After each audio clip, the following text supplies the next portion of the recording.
কেন করা হয় দেবী মঙ্গলচণ্ডীর পুজো? জেনে নিন মায়ের পুজোর নিয়মকানুন আর কাহিনী। জ্যৈষ্ঠ মাসের প্রতি মঙ্গলবার মা মঙ্গলচণ্ডীর আরাধনা করা হয়, তাই এই ব্রতের নাম মঙ্গলচণ্ডী পুজো। পুরাণকালের কাহিনী অনুসারে ধনপতি সৌদাগরের পত্নী খুলনা প্রথম দেবী মঙ্গলচণ্ডীর মায়ের পুজো শুরু করেন। বলা হয় মায়ের শরণাগত হলে নিধন ব্যক্তি ধন প্রাপ্ত হয়, অন্ধ ব্যক্তি চোখের জ্যোতি ফিরে পায়, মেয়েরা সন্তান লাভ করেন।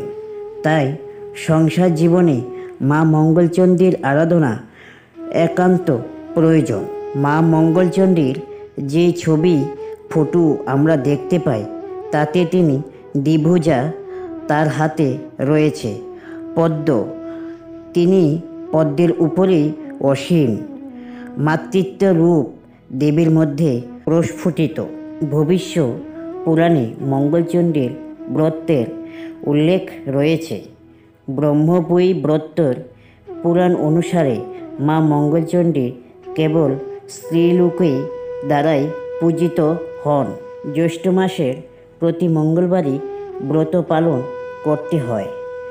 পুরোহিত দ্বারা পুজো করে ব্রত কথা শ্রবণ করে এই ব্রত উদযাপিত করা হয়। বাংলার ঘরে ঘরে অনেকেই এই পুজো করে থাকে।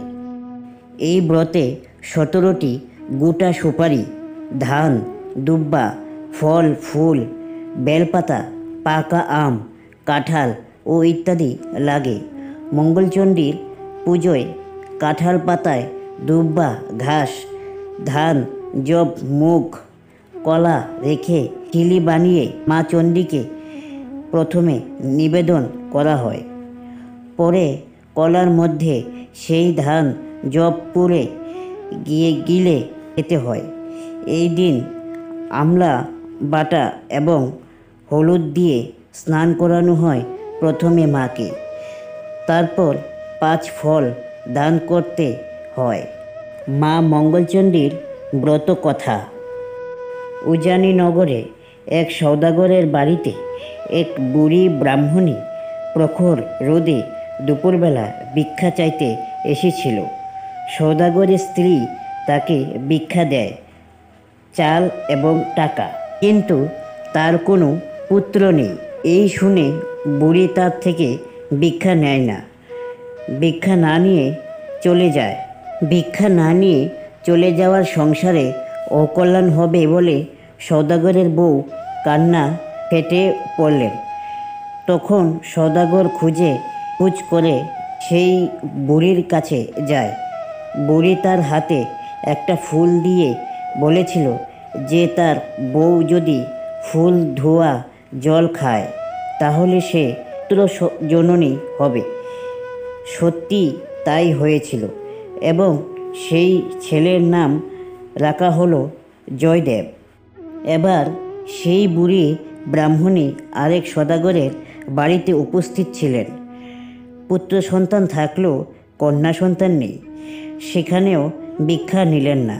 ব্রাহ্মণী সেই সদাগরের বউকে বললেন একটি ফুল দিয়ে সেই ফুল ধোয়া জল খেতে।